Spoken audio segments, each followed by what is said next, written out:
Kalau kamu mendengar kata invasi, pasti kamu langsung ingat dengan invasi yang dilakukan Rusia ke Ukraina pada awal 2022 lalu, di mana Rusia dengan angkatan bersenjatanya masuk ke wilayah Ukraina dengan tujuan untuk menguasainya. Cukup diketahui, invasi bisa menyebabkan perang antar kedua negara, bisa juga digunakan sebagai strategi untuk menyelesaikan perang, atau bisa menjadi bagian terpenting dari perang itu sendiri. Nah, Amerika juga pernah menginvasi negara Kuba yang dikenal dengan invasi Teluk Babi. Tapi kamu tahu nggak, gara-gara invasi ini, Amerika sampai diolok-olok hampir seluruh negara di dunia loh. Bahkan presidennya saat itu, Kennedy, sampai benar-benar malu. Kok bisa ya?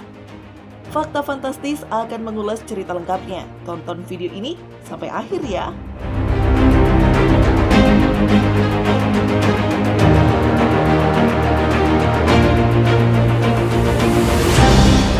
Kuba merupakan sebuah negara kepulauan yang berada di Amerika Tengah. Secara geografis, negara Kuba berbatasan langsung dengan Meksiko di sebelah barat dan Amerika Serikat di sebelah utara. Walaupun berada di kawasan Amerika, tetapi hubungan politiknya sangat berbeda semenjak Kuba dipimpin oleh Fidel Castro. Awalnya, Amerika memiliki banyak bisnis dan perusahaan besar di Kuba, terutama kebutuhan bahan pokok seperti gula, kopi, tembakau, dan jenis bahan pokok lainnya. Bahkan, Amerika juga mendominasi perekonomian di Kuba.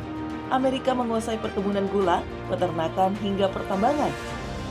Pada tahun 1898, Amerika juga membantu kaum revolusioner Kuba untuk merdeka dari penjajahan Spanyol. Jadi, Amerika merupakan bagian penting di negara yang terletak di Karibia ini ya. Pada tahun 1952, Fulgencio Batista berhasil mengkudeta presiden sebelumnya. Nah, Amerika merasa diuntungkan karena kepentingannya diutamakan oleh Batista ini. Batista dikenal sebagai diktator yang kasar dan suka menindas, tapi sangat disukai Amerika.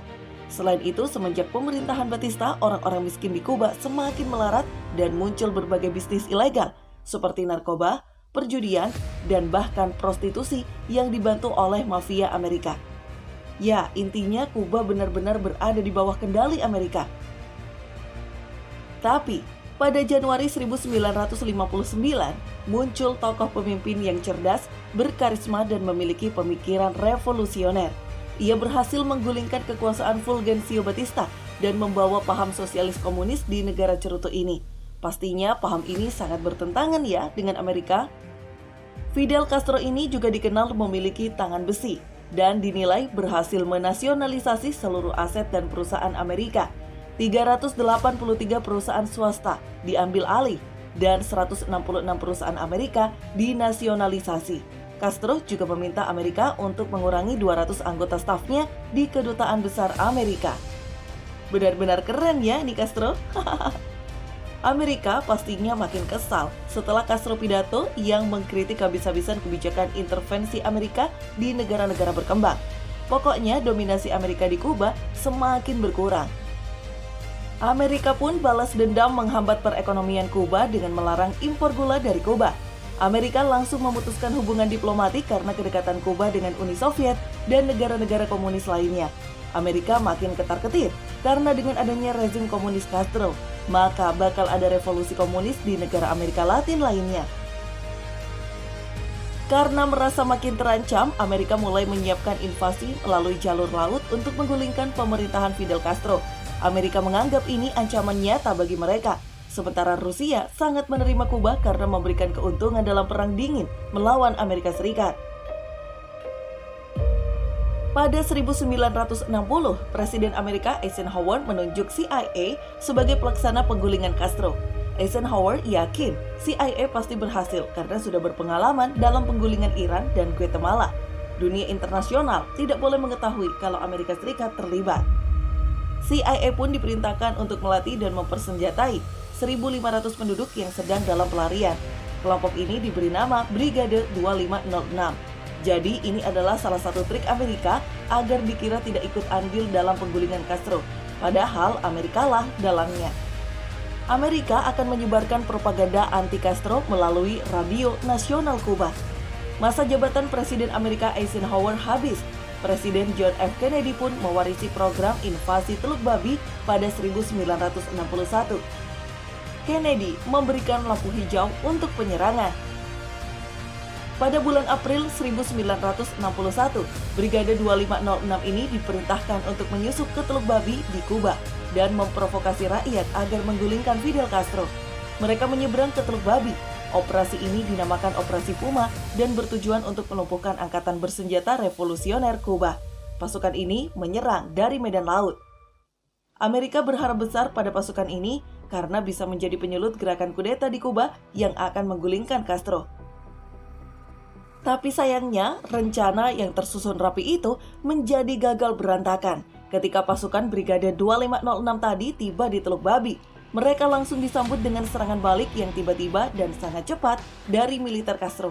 Belum lagi pasukan udara pro-Castro juga berhasil menenggelamkan beberapa kapal kelompok oposisi. Hebat ini Castro, udah tahu duluan ya.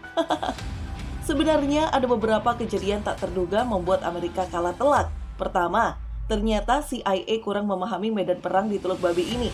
Kapal pasukan ini terhambat karena melewati perairan yang dipenuhi terumbu karang, dan bahkan satu kapal tenggelam. Kemudian mereka juga dikejutkan dengan truk yang berisi pasukan pro-Castro yang menyerang secara cepat. Mau nggak mau pasukan Brigade 2506 ini angkat senjata. Mereka pasti nggak menyangka kalau rencananya sudah diketahui oleh Castro. Beberapa hari sebelum kamuflase pengeboman angkatan udara itu berlangsung, Castro sudah memindahkan puluhan pesawatnya. Castro juga menyiapkan 20.000 tentara yang bergerak di pantai. Hal lainnya yang menjadi puncak kegagalan ini karena Presiden Kennedy tidak memberikan bantuan kepada pasukan Brigade 2506 saat mereka sudah mulai terdesak. Padahal nih ya, jika Kennedy memberi izin untuk menyerang melalui udara, mungkin Amerika sudah berhasil mengkudeta Castro. Ternyata Kennedy nggak mau dunia tahu kalau Amerika terlibat dalam operasi tersebut. Ia juga berpikir, jika menghabisi Kuba, maka Uni Soviet semakin marah dan urusan perang dingin makin runyam. Setelah kejadian ini, Amerika makin diolok-olok dunia.